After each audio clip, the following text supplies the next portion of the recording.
Shana Meyerson with YOGAthletica in Los Angeles, California, here today to teach you 5 poses for beginners that just feel good. Oh, and they're good for you too, there's that. Keep in mind that these poses are poses that are meant to be held. Minimum 5 deep breaths, but because these are num poses, you can hold them for as long as feels good for your body. I have to be honest, there are certain ones that I might hold for 1, 2, 3 minutes or more. So get ready for 5 delicious poses. Okay, before we start, one more thing.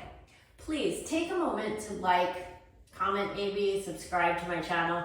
I put a lot of time and effort into these videos and it helps me to help you when you take that moment. Also, keep in mind, my YouTube channel is here to help you learn new poses or to master the poses you already know in ways you've never imagined. If you want help with your entire yoga practice, you'll want to subscribe to my Venmo channels actually. That's where I have full-length classes that are guaranteed to level you up no matter what level you are. Links are in the description. Let's get started. Pose number 1. For pose number 1, we're gonna do child's pose. I love child's pose, as does everybody. Child's pose, if you don't know, is the one pose in yoga that really, you're welcome to take pretty much anytime you want. It is our resting pose, and anytime you need a break in yoga, this is where it's best to go. So, you want your feet with the tops down and feet touching. We're going to take a classical pose today with the knees together for a particular reason, but you can always open the knees if you need to. First things first, you want to be able to sit down on your heels, and if you can't do that, you could always put like a pillow or a blanket underneath so that your hips are resting. You want this to be a very resty pose. It should not be very engaged. From here, I'm going to drape my chest over my legs, taking my forehead to the floor, and I place what's called my third eye, this space right in the middle of my forehead, on the floor, and sort of push it forward a little bit, like I'm trying to push my forehead to my nose. That just stimulates what's called my 6th chakra. Take it or leave it. We can talk about that another day. Now, with my forehead down, I really have 2 choices in this pose. I can take my arms back and put them in a resting pose like this. Or if I want something that's more activated, I can stretch my arms forward. And the beautiful benefit of this one is I can actually push into my hands a little bit to get my hips lower if I need a little help in that department. You'll notice that when my arms are straight and giving a little push, that even the wrists are off the floor. That's just because my arms are in full extension. Now, the interesting thing about this pose is that we don't have a lot of spinal flexion poses in yoga. Flexion means when our spine rounds. Extension would be when we extend or back bend. As you know, most of yoga is about back bending, about spinal extension, because most of us don't aim to walk around life like this. Spinal flexion isn't something that we're really looking for a lot in life, but A, it does feel good, and B, it actually is part of spinal mobility. So, child's pose is the first feel-good pose. Arms back or arms forward. This one is particularly great for ankles, knees, and hips. I feel a song coming on. Head and shoulders, knees and toes, knees and toes. Okay, I'm not going to sing the rest because honestly, it's irrelevant. Okay, second one. Second one, and again, we're coming back into the spine. Really, again, most yoga, physical yoga that is, the asana practice, is dedicated to a healthy spine. So that's why it's all about moving our spine every which way. So now I'm going to teach you a basic spinal twist, okay? Now in order to do this one, you do want to be able to sit in a Sukhasana, an easy cross-legged pose. If this is hard for you, you can put a block under your tush, you could put some blankets, anything that sort of lifts you up will help to loosen up your hips and make it more comfortable to sit. Now, the further apart your knees are in general, the easier this pose is to do, the tighter. It's a little bit more challenging if you have tighter hips. Now, ideally, Sukhasana is across at the shins rather than across at the ankles, but you're gonna do what you're gonna do. Now, I recommend whichever leg is in front, so in this scenario, my left leg, that's the direction you twist in. I'm gonna be showing you the twist from various directions, from this and then also from sideways. So you take your opposite hand, in this case, my right hand, to the left knee, okay? Now, with my hand on my knee, I have two choices. I can either have my hand like this, like I'm grabbing my knee sort of, or I can turn it backwards like this. Now, I know this looks really fancy, but really what this does is it does what's called externally rotating my arm, which opens my chest and gives more loving to my chest and shoulders. So it's not about being fancy, it's not even about being like classical or correct or anything like that. It's very, very practical. I actually personally prefer to turn my hand backwards in order to get the extra opening in my chest. Now, as I do that, I'm going to take the fingertips of my left hand and place them on the floor behind me. I'll show you from the side in a moment so you can see what's going on back there, but first, check out this view. So my thumb will be right behind my tailbone, but notice that I did not in any way lean back into that pose, but rather I stay sitting tall. This hand is not holding any weight, it's just there to help me to twist.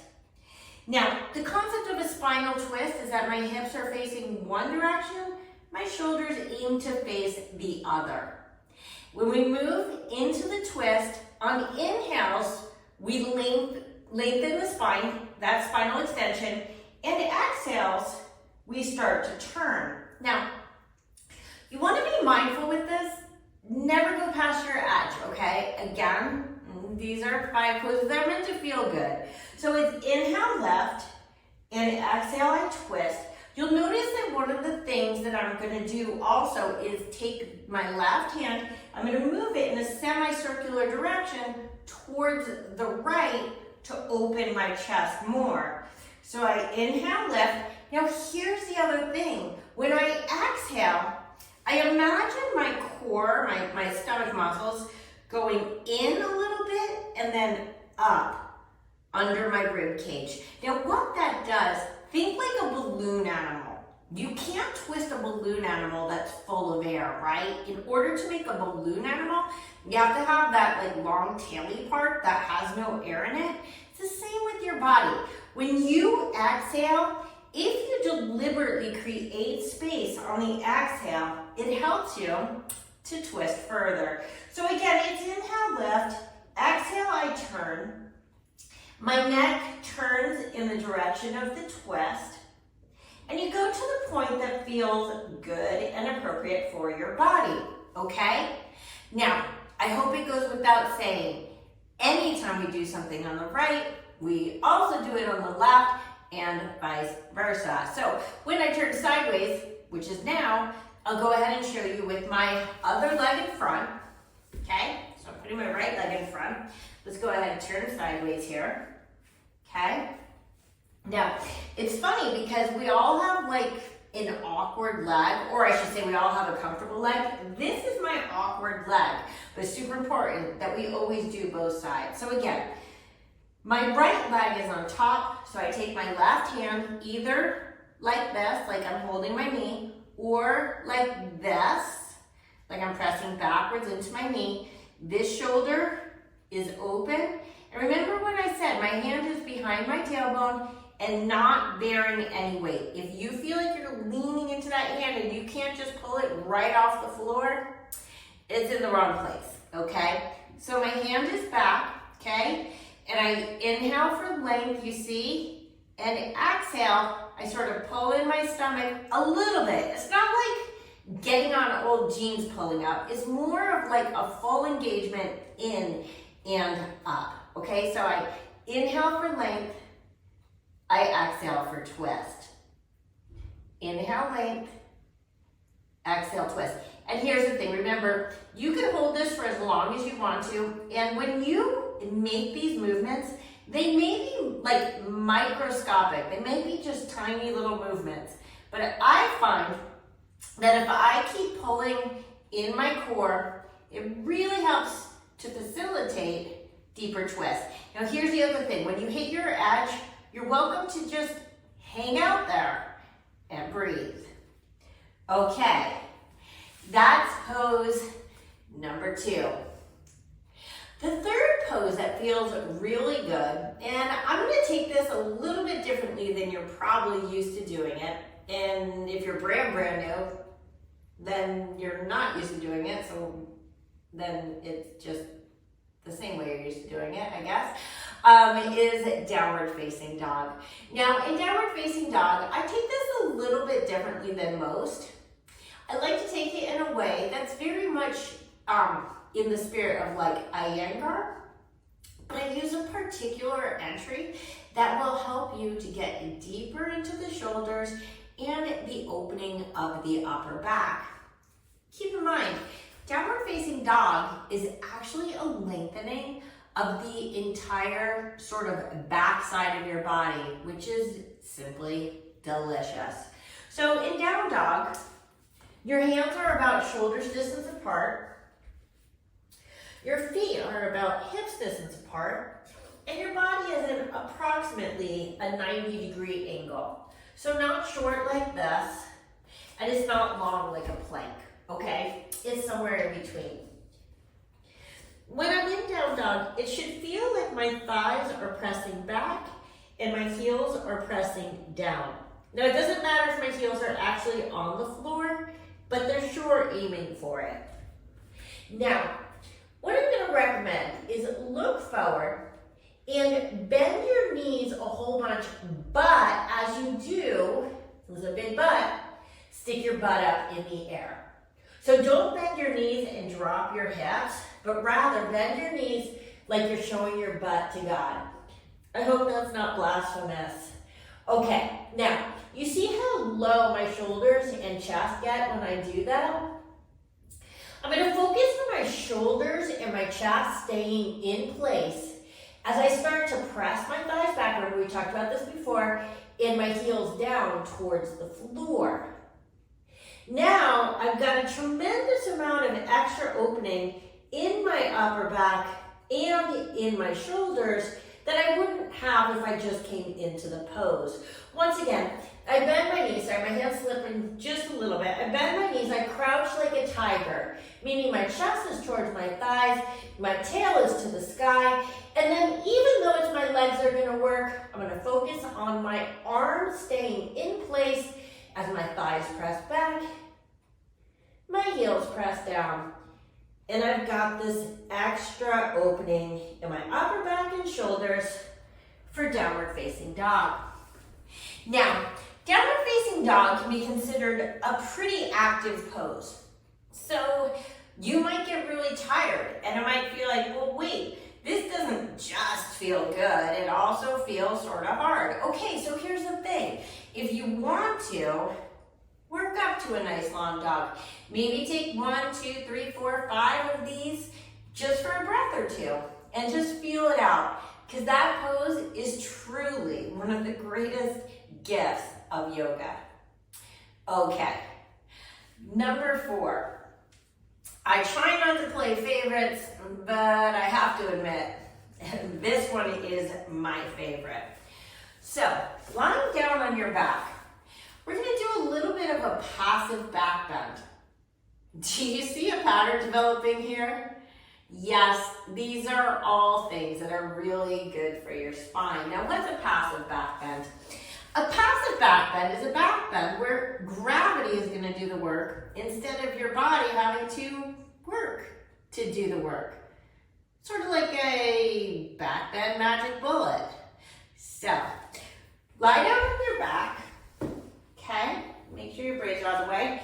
For this one, you're going to interlace your hands underneath your body, okay? So you lift your hips, interlace your hands, and then see if you can scoot your shoulders, one and then the other, as close together beneath you as possible. So I sort of squish, like I'm trying to touch my shoulder blades together. You can see that now, not just my wrist, but my whole entire arm is basically under my body. From here, sit down onto your arms, okay? Now, if this feels hard on your hands, take your bottom pinky and sort of fold it into the crease of the fold. Okay, I'm gonna reestablish my shoulders here. And then lying down on your entire arm, extend your legs out in front. And you can even just let them drop open. Just plop your feet open and close your eyes. And just resting here,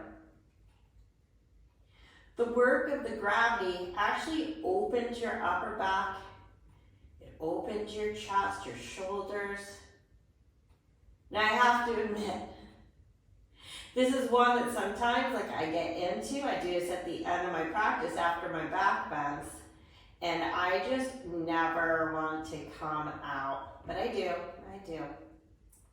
Now, if this really just is not great for your hands, what you can also do is lift your chest just a bit, uninterlace your hands, and turn your palms open.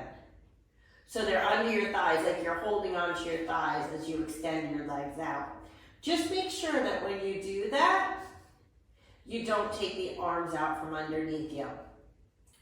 This pose will not really have much of a benefit unless your entire arm, including your upper arm, is underneath your body. If you're just sitting on your hands or your wrists, it's not really going to do the trick. Now, that being said, I'm going to come out of this and move on to the next one, but you're always willing to come back and do it longer. So I just bend my knees, lift my hips enough to take the arms out, and release my arms.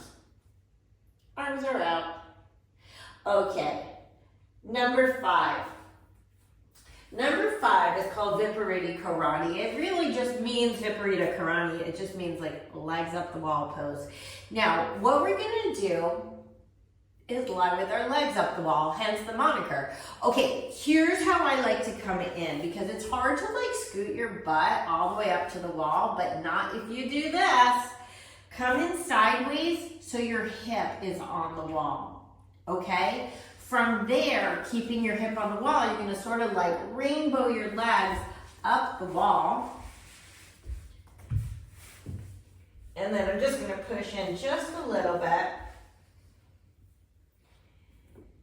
And I personally like to rest with one hand on my belly and one hand on my chest, because it's a good opportunity, honestly, to practice your Ujjayi breath if you wanted to. But this is a really good pose for people with low back and hamstring issues.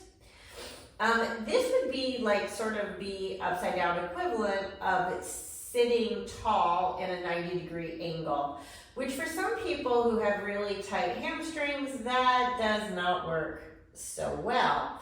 So on this one, I get to just sort of rest into this. My low back releases, My legs are just hanging out, and if this is hard to keep your legs together, you can actually take a yoga strap and like tie your legs together. I'm not kidding you. You really can, and it feels good. And that way there's just truly no effort that will go on in your legs. Some people like to drop their legs open. Some people like to take it into sort of a Baddha Konasana for more of a hip stretch.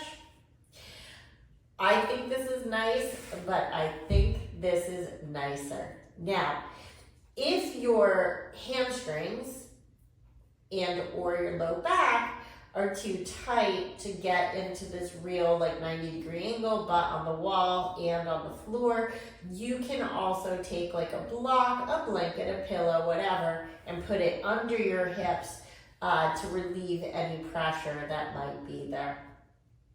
So those are 5, and yet I'm going to give you one more pose. And yes, you know what the one pose is that feels the best in all of yoga. And yes, it is a real pose. It's Shavasana. Shavasana is the pose that you're going to find at the end of every yoga practice.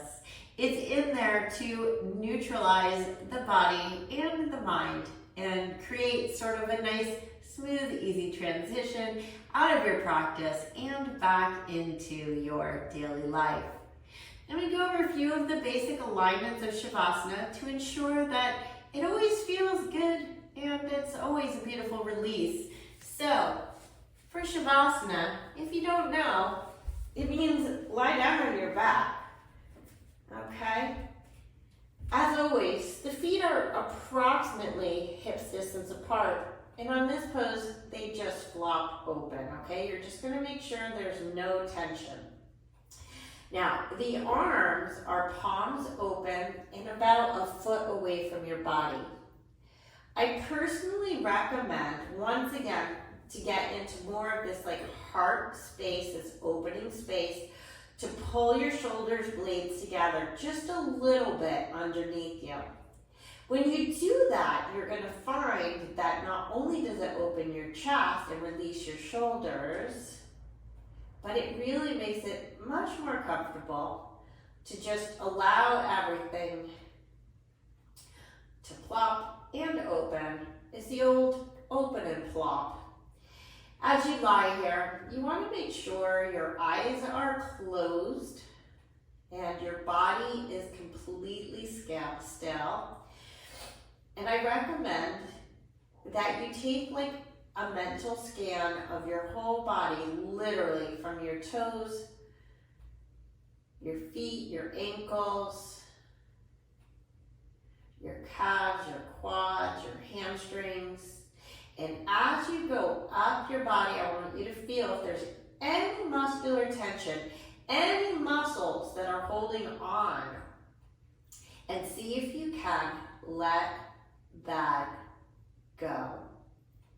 A big one is the butt. Again, another big butt.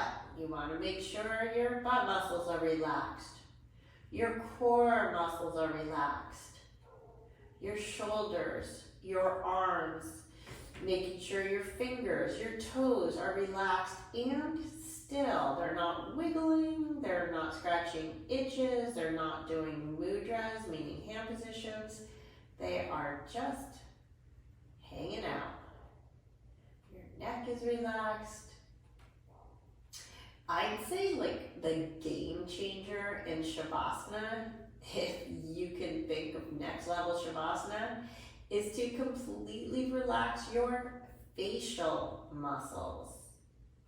Because when you relax your facial muscles, it actually sends a signal to your brain that everything is relaxed and safe in the world, and it helps your brain to relax as well. Now we're not going to do a full Shavasana here, but feel free to.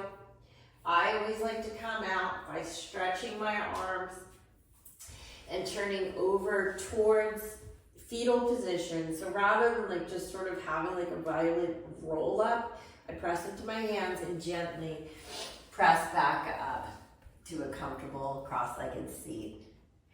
These 5, 6 really poses just feel good, and they're just so good for you.